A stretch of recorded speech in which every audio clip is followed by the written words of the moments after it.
Hello everyone, आप सबका हमारे चैनल स्टोरी अड्डा में बहुत बहुत स्वागत है। तो गाइस, नफ़रत का भाग 13वां लेकर आ गए हैं। तो चलिए स्टोरी को स्टार्ट करते हैं। शानवी की आंखों में आंसू आ गए थे। उसने अर्जुन से जल्दी से अपना हाथ छुड़ाया और कहा, छोड़ो मेरा हाथ। तो तुम खूनी हो, छोड़ो मुझे। देखो, छोड़ो मेरा हाथ, वरना तुम्हारे लिए भी अच्छा नहीं होगा। शानवी अर्जुन से अपना हाथ छुड़ाने की पूरी कोशिश कर रही थी, लेकिन अर्जुन बस उसे देखे जा रहा था। शानवी अपने हाथों को छुड़ाने में पूरी कोशिश कर रही थी और अर्जुन उसे ऐसी कोशिश करते देख धीरे धीरे मुस्कुरा रहा था। लेकिन आज उसकी मुस्कुराहट एक अलग ही भाव से हो रही थी। अजीब सी सनक थी उसके मुस्कुराने में। अब आगे। अर्जुन ने सानवी के बालों को कस के पकड़ा हुआ उसे देखते हुए कहा, अभी तो सिर्फ एक दुश्मन को मारा है, दूसरा तो अभी जिंदा ही है ना। याद है ना तुम्हें, मैंने कहा था ना कि मुझे धोखा देने वाले लोग बिल्कुल पसंद नहीं हैं। तुमने मुझे धोखा दिया है, तुमने मेरा सब कुछ इसे दे दिया। इतना बोल अर्जुन ने सानवी के बालों को कस के पकड़ा और जोर जोर से खींच लिए, जिससे उसका चेहरा ऊपर हो गया और उसकी चीख निकल गई। मैंने कहा था ना, जिस दिन तुम्हारी हकीकत मालूम होगी उस दिन ये अर्जुन ओबराय तुम्हें खुद अपने इन्हीं हाथों से मारेगा। इतना बोल अर्जुन जैसे ही सानवी पे गन लगाने को हुआ कि सबके कानों में एक आवाज़ आई, सानवी, सानवी बेटा। सानवी ने जैसे ही ये आवाज़ सुनी तो उसने तुरंत अपनी गर्दन घुमाकर सीढ़ियों की साइड देखा तो वहाँ पास बने एक कमरे के आगे शर्मा जी, शांति जी, पाकी और कपिल एक साथ आ रहे थे। सानवी ने अर्जुन को देखा और कहा, अर्जुन, मुझे मार देना, बस एक बार मुझे मेरी फैमिली से मिल लेने दो। इतना बोल सानवी अर्जुन को देखने लगी। उसके हाथ सानवी के हाथों पे ढीले पड़ गए थे। सानवी ने अर्जुन पे ध्यान नहीं दिया था, वो सीधे वहाँ से अपनी फैमिली के पास भाग कर आ गई। अर्जुन अभी भी सानवी की बातों को सोच रहा था, जब उसने उससे कई बार कहा था कि उसकी फैमिली, उसके कानों में यही आवाज़ गूंज रही थी। उसके मुंह से यही एक शब्द निकला, फैमिली। सानवी अपने पापा के गले लगकर, पापा, पापा, आप ठीक हो ना, आप सही हो ना। शानवी उनके गले लगकर एक हाथ पाखी के फेस पे रख, तू ठीक है ना पाखी। पाखी ने अपनी गर्दन हाँ में हिलाई और अर्जुन की ओर देखकर कहा, पाखी, तूने अर्जुन ओबराय से शादी कर ली। सानवी ने जैसे ही पाखी का सवाल सुना उसने पाखी को देखा और कोई जवाब नहीं दिया। शर्मा जी ने पाखी की ओर देखा और उसके सर पे हाथ रखकर कहा, यही है ना वो जिसकी वजह से तूने उस रिश्ते के लिए मना कर दिया था। सानवी किसी के भी सवाल का जवाब देकर अब सही नहीं होना चाहती थी। वो नहीं चाहती थी अब अर्जुन उसे सही समझे। वो बस चुपचाप एकटक नीचे देख रही थी।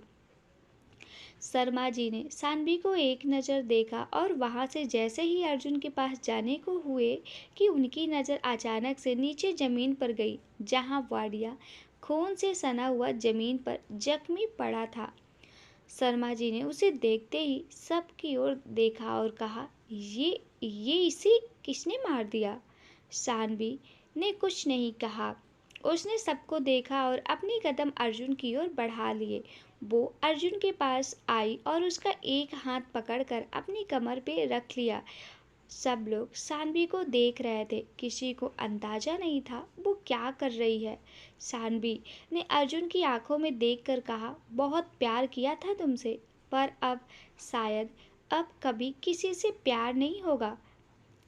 प्यार में इंसान को विश्वास होना चाहिए, लेकिन तुमने कभी किया ही नहीं, या तुम करना ही नहीं चाहते थे। मैं इन मजबूरियों के चलते भी तुम्हें खुद पर विश्वास दिला ही नहीं पाई, पर दिला कर भी क्या लेती मैं। मुझे तो हर जगह धोखा मिला था।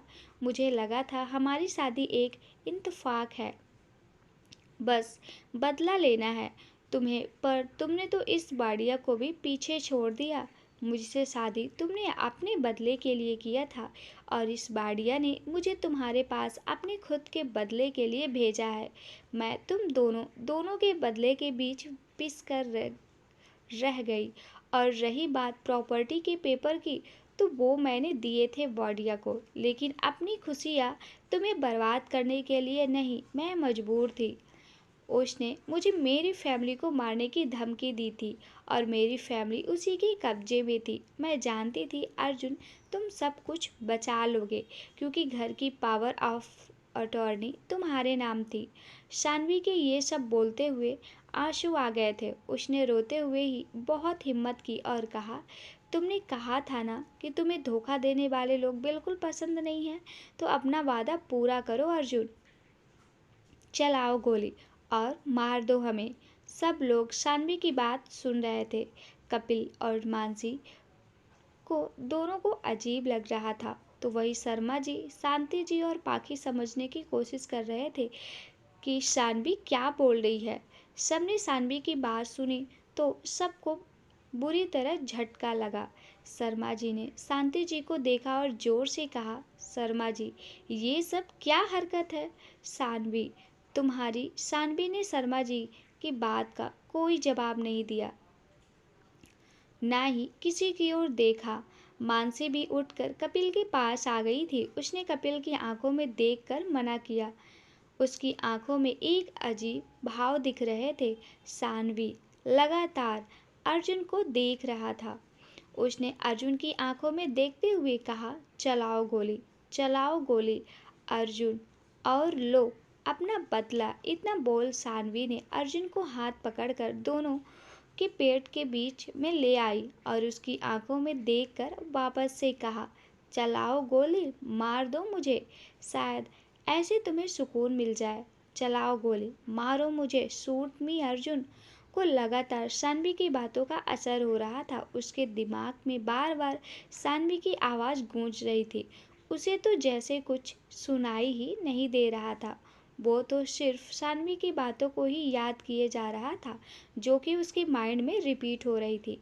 सानवी ने अर्जुन को देखा और अर्जुन के हाथ को देखा और अपनी आंखों को बंद कर लिया, और अगले ही पल गोली की आवाज़ से पूरे घर में शांति छा गई।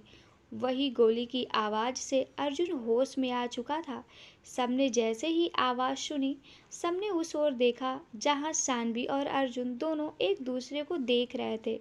सानवी की आंखों में लगातार आंसू आ रहे थे, लेकिन अर्जुन अभी भी अपने हाथ में पकड़ी हुई गन को देख रहा था। अर्जुन के हाथ पूरे खून में हो चुके थे। सानवी, जिससे अच्छे से बोला भी नहीं जा रहा था, उसने सांस लेते हुए एक बार में कहा, प्यार में सिर्फ विश्वास मांगा था। कितनी बार कहा था कि एक बार मेरी बात सुन लो, पर तुमने जोर से लंबी सांस लेते हुए नहीं सुनी ना, हिम्मत करके बोलते हुए, एक बार, थोड़ा भरोसा। इतना बोलते हुए शानवी अचानक से ही अर्जुन की बाहों में झूल गई। शानवी के गिरते ही उसके दोनों हाथ हवा में ही झूल गए। उसके दोनों हाथ से खून अभी भी टपक रहा था, जिससे ये तो तय हो गया था कि गोली शानवी को ही लगी है। सानवी अर्जुन ने सानवी को देखा, लेकिन इस हालत में सानवी को अचानक से संभालना मुश्किल हो गया था। अर्जुन सानवी को लिए ही एक झटके से नीचे जमीन पर बैठ गया। सानवी की आंखें बंद हो चुकी थी। शर्मा जी, पाखी और शांति, जो तीनों भागकर सानवी के पास आ गए थे, तीनों सानवी को देखे जा रहे थे। शांति जी सानवी की गालों को थपथपा रही थी, तो पाखी उसके हाथों को मसलते हुए बोल रही थी, उठ ना दी, देख मैं कभी कुछ नहीं बोलूँगी, उठ जा दी। शर्मा जी अर्जुन को हिलाते हुए बोलने लगे, शर्मा जी अर्जुन को हिलाते हुए, प्लीज़ प्लीज़ मेरी बेटी को हॉस्पिटल ले चलो, वरना वो मर जाएगी। उसकी हालत देखो, प्लीज़ ले चलो इसे हॉस्पिटल। अर्जुन जैसे अभी भी कुछ सुन ही नहीं रहा था। ना उसके फेस में कोई भाव बदले, ना आंखों में आंसू थे, बस था तो उसकी आंखों में सानवी का चेहरा। शर्मा जी प्लीज़ अर्जुन, अर्जुन को ज़ोर से हिलाकर। प्लीज़ मेरी बच्ची को हॉस्पिटल ले चलो वरना वो मर जाएगी। प्लीज़ मैं हाथ जोड़ता हूँ। अर्जुन अचानक से होश में आया। उसने सानवी की ओर देखा जो बेहोश थी। उसने सानवी को गोद में उठाया और जल्दी से बाहर निकल गया। अर्जुन सानवी को लेकर घर से बाहर आया। तब तक कपिल गाड़ी लेकर ड्राइविंग सीट पर बैठा हुआ उनका इंतजार कर रहा था। उसने जैसे ही अर्जुन को देखा, उसने फटाफट से दरवाज़ा खोला। कपिल के साथ आगे की सीट पर शर्मा जी बैठे थे और सानवी सानवी और अर्जुन पीछे। अर्जुन ने सानवी को अपनी गोद में लेटाया हुआ था। दूसरी गाड़ी में पाकी, शांति जी और मानसी थे। थोड़ी देर में सब लोग हॉस्पिटल पहुंच गए थे। लाइफविट हॉस्पिटल। अर्जुन ने सानवी को हॉस्पिटल में ले आया और स्ट्रेचर पर लेटा दिया और सानवी का हाथ पकड़ लिया। नर्स सानवी के स्ट्रेचर को लेकर ऑपरेशन थिएटर के आगे ले आई, लेकिन दरवाजे पे आके सब रुक गए। सबको रुकता देखकर शर्मा जी ने नर्स को देखा और कहा, शर्मा जी, क्या हुआ सिस्टर? जल्दी कीजिए, मेरी बच्ची की जिंदगी का सवाल है। नर्स, देखिए, पहले इनसे कहिए इनका हाथ छोड़ दें, तभी तो हम इन्हें अंदर लेकर जाएंगे। पाखी, प्लीज़ मेरी दी का हाथ छोड़ दीजिए, प्लीज़। अर्जुन, नहीं, मैं भी सानवी के साथ अंदर जाऊंगा। मैं सानवी को अकेले अंदर नहीं जाने दे सकता ना। कपिल अर्जुन के पास आया और उसके कंधे पे हाथ रखकर उसका हाथ सानवी के हाथ से निकाल लिया। नर्स भी सानवी को लेकर ऑपरेटर थिएटर के अंदर चली गई थी। शांति जी थिएटर के आगे बैठी हुई थी और पाकी उनके बगल में दीवार से टेक लगाकर बैठी हुई थी। तो वही कपिल और मानसी दोनों एक साथ थोड़ी सी पास में खड़े हुए थे। अर्जुन अभी सबसे अलग दरवाजे के आगे खड़ा हुआ दरवाजे को देख रहा था। डॉक्टर और नर्स इस काम को लगातार किए जा रहे थे और इन सब में अब रात के 2 बज गए थे। ऑपरेशन थिएटर के जैसे ही लाइट बंद हुई, सब लोग खड़े हो गए। डॉक्टर जैसे ही बाहर आया, उसने बताया और वह कुछ बोलते हैं उससे पहले कि अर्जुन ने कहा, अर्जुन, सानवी सानवी कैसी है? वो ठीक तो है? डॉक्टर ने सबको देखा और कहा, ऑपरेशन तो ठीक रहा, लेकिन घाव बहुत गहरा है। अभी तक उन्हें होश नहीं आया है और अगर 48 घंटे के अंदर उन्हें होश आ जाता है तो उनका बचना बहुत मुश्किल है।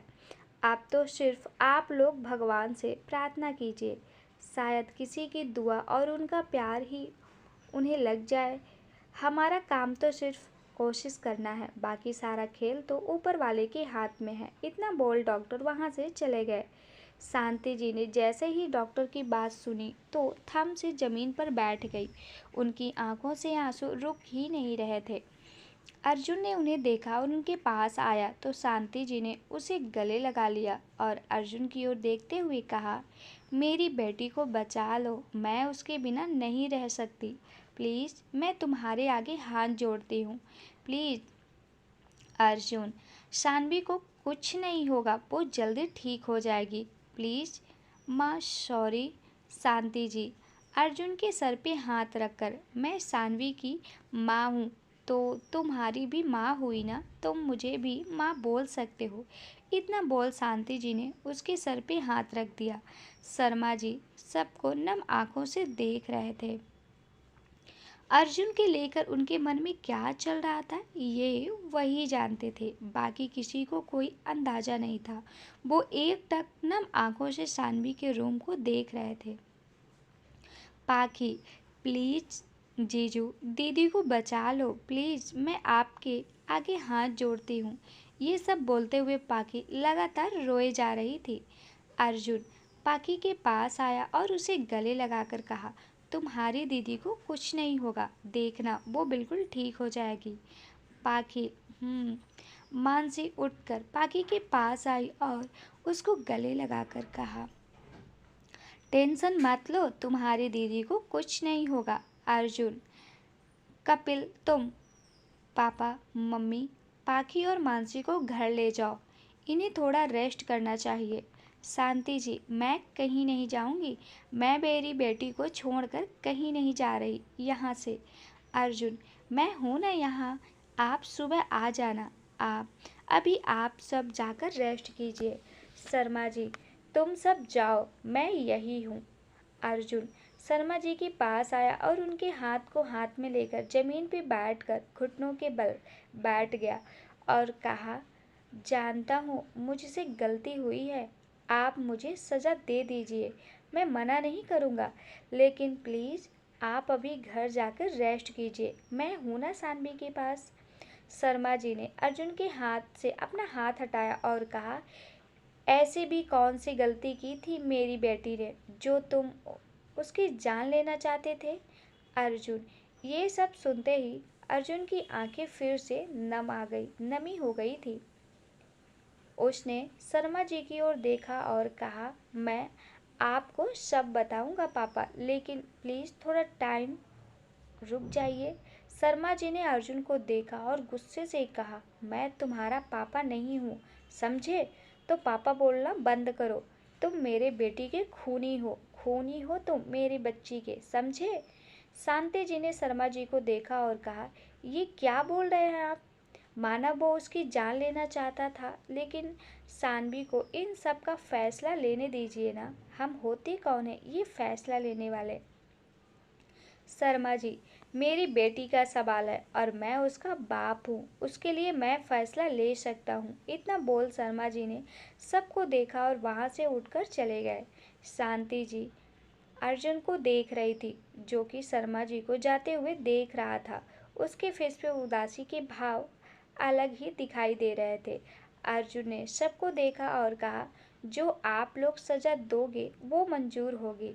इतना बोल उसने अपनी आंखों की नमी को साफ किया और कहा, जाओ कपिल, इन सबको घर छोड़ दो। अर्जुन के बोलते ही कपिल सबको लेकर वहां से चला गया। तो वही अर्जुन बाहर से ही खड़ा सानवी को देख रहा था, जो कि मशीनों से घिरी हुई थी। उसका चेहरा बिल्कुल पीला पड़ गया था, उसके होंठ बिल्कुल सूख गए थे। सानवी को देखते ही अर्जुन को वही सब याद आने लगा जो उसने सानवी के साथ अब तक किया था। उसने अपने बालों को कसकर पकड़ा और वही झटके से बेंच पर बैठ गया।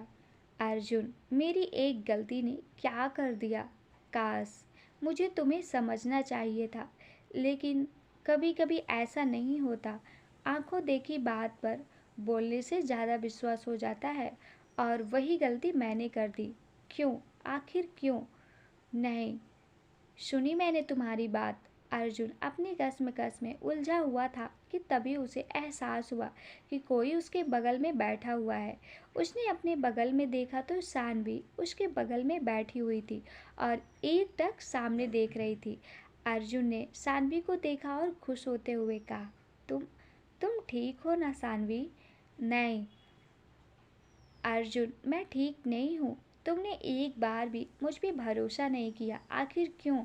मैंने तुमसे सच्चा प्यार किया था, और अब तुम्हारी इस गलती की वजह से मैं तुमसे अब बहुत दूर जा रही हूँ।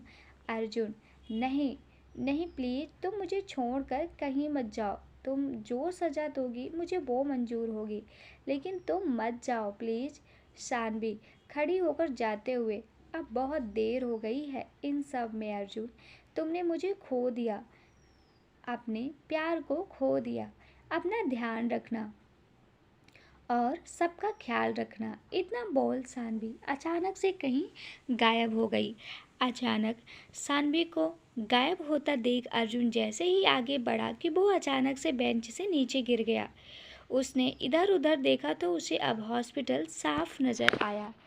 प्लीज सानवी, मुझे माफ कर दो। अर्जुन जमीन पे बैठा हुआ रो रहा था। कुछ नर्स ने उसे जमीन पे बैठा हुआ देखा तो उसे सही से पकड़कर बेंच पर बैठाया और वहां से चली गई। एक ही दिन निकल रहे थे। सभी सानवी के पास आस पास ही रहते थे, और आज डॉक्टर के दिए हुए 48 घंटे में से सिर्फ 1 घंटा बचा हुआ था। सब घर वाले बाहर खड़े हुए थे तो वही अंदर डॉक्टर सानवी का चेकअप कर रहे थे, और नर्स इधर उधर हो रही थी। सबको टेंशन हो रही थी, सब घर वालों को भी टेंशन हो रही थी। सब हाथ जोड़कर खड़े हुए थे। थोड़ी देर में डॉक्टर बाहर आया तो उन्होंने अर्जुन के कंधे पे हाथ रखते हुए कहा, मिस्टर ओबराय, आपकी वाइफ एकदम ठीक है, उन्हें होश आ गया है, आप मिल लीजिए, लेकिन ध्यान रहे उन्हें किसी भी बात का स्ट्रेस मत लेने दीजिएगा या ऐसा कुछ मत कीजिएगा कि उनकी हालत में सुधार होने की बजाय बिगाड़ हो जाए। इतना बोलकर डॉक्टर वहां से चले गए। सानवी ने अपनी आंखों को धीरे धीरे खोला तो उसके सामने पाखी, शांति जी और शर्मा जी खड़े हुए थे। पाखी, कैसी हो दीदी? सानवी, ठीक हूँ, तू बता यहाँ क्या कर रही है? पाखी, मैं भी ठीक हूँ, पर क्या करूँ, मुझे ना कबड्डी खेलने की इच्छा हो रही है, इसलिए यहाँ आ गई। इतना बोल पाखी हंसने लगी, लेकिन सानवी के फेस पे हल्की सी भी स्माइल नहीं आई थी। शर्मा जी सानवी के सर पे हाथ फेरकर, कैसी है मेरी बच्ची? सानवी, मैं बिल्कुल ठीक हूँ पापा, देखो आप कैसे हो? इतना बोल सानवी लेटे ही अपने पापा के गले लग गई। शांति जी, भाई हम भी यहाँ हैं, अगर किसी को हम यहाँ दिख रहे हैं तो। सानवी, मम्मा। शांति जी की आंखों में ये सुनते ही झरझर आंसू आ गए थे। उन्होंने आगे बढ़कर सानवी के सर पे हाथ फिराया और उसके माथे और उसके गालों को चूम लिया। कैसी हो बेटा, दर्द तो नहीं हो रहा ना? सानवी, नहीं हो रहा है, मैं ठीक हूँ। इतना बोल सानवी चुप हो गई थी। बाहर दरवाजे पर खड़ा होकर अर्जुन, कपिल और मानसी अंदर लेटी हुई शानवी को देख रहे थे। अर्जुन की आंखों में नमी छा गई थी। वो लगातार शानवी को देख रहा था। उसकी नज़र शानवी पे गई तो उसकी आंखों में आंसू आ गए। शानवी का पीला पड़ चुका था चेहरा साफ दिखाई दे रहा था। उसके होंठ बिल्कुल सूख चुके थे। उसकी आंखों में एक अलग ही खालीपन था। शानवी को अंदर कमरे में आराम करने का बोल सब लोग बाहर आ गए थे। शर्मा जी की नज़र जैसे ही अर्जुन पे गई, उनकी आंखों में अर्जुन के लिए गुस्सा साफ दिखाई देने लगा। उन्होंने अर्जुन को इग्नोर किया और उसके पास वाली चेयर पे जाके बैठ गए। शांति जी भी उसी के पास बैठ गई और पाखी दोनों के साइड खड़ी हो गई थी। पाखी, क्या अब हम दी को घर लेके चल सकते हैं ना? अर्जुन, हाँ, शानवी को घर ही ले चलते हैं, हम वही मशीनें एडजस्ट करा लेंगे, मैं डॉक्टर से बात कर लेता हूँ। शर्मा जी, शानवी तुम्हारे घर नहीं जाएगी, वो हमारे घर आएगी। शांति जी, आप भूल रहे हैं, हमारे पास रहने को जगह नहीं है, वो हैवान ने हमारा घर जला दिया था।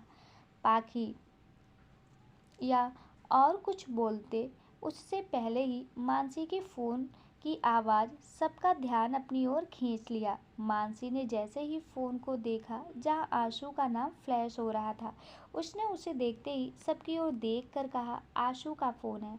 पाखी, आशु भाई? मानसी, इतना बोल मानसी ने फ़ोन को उठा लिया। हाँ आशु। आशु, कैसे हो? खाना खाया तुमने? बेबी कैसा है? मानसी, मैं ठीक हूँ, बेबी भी ठीक है और मैंने लंच कर लिया था। आशु, ध्यान रखा करो अपना। मानसी, रखते रखते तो हैं। आशु, अच्छा सुनो ना। मानसी, बोलो। आशु, यार शानवी कहाँ है? 4 दिन से फ़ोन लगा रहा हूँ, लग ही नहीं रहा। वो ठीक है ना? मुझे उससे बात करनी है, प्लीज़ करवा दो। मानसी ने एक नज़र सबको देखा और हिम्मत करके शानवी के रूम में चली गई। उसके पीछे पीछे पाखी और शांति जी भी आ गई थी। अर्जुन भी सबको देखकर अंदर दरवाजे तक आ गया था और एक कोने में खड़ा हो गया था। शानवी आंखें बंद किए हुए लेटी हुई थी। उसके दिमाग में क्या चल रहा था, बहुत मुश्किल था। तभी उसे रूम का गेट खोलने की आवाज़ आई तो सानवी ने अपनी गर्दन को घुमाकर देखा तो मानसी खड़ी हुई थी। मानसी को देखते ही सानवी ने अपना मुंह दूसरी साइड कर लिया। मानसी मानसी को सानवी मानसी ने सानवी को ऐसे करने से काफ़ी बुरा लगा, लेकिन ये कुछ नहीं कर सकती थी। उसने हिम्मत की और कहा, वो भाभी, आशु का फ़ोन है।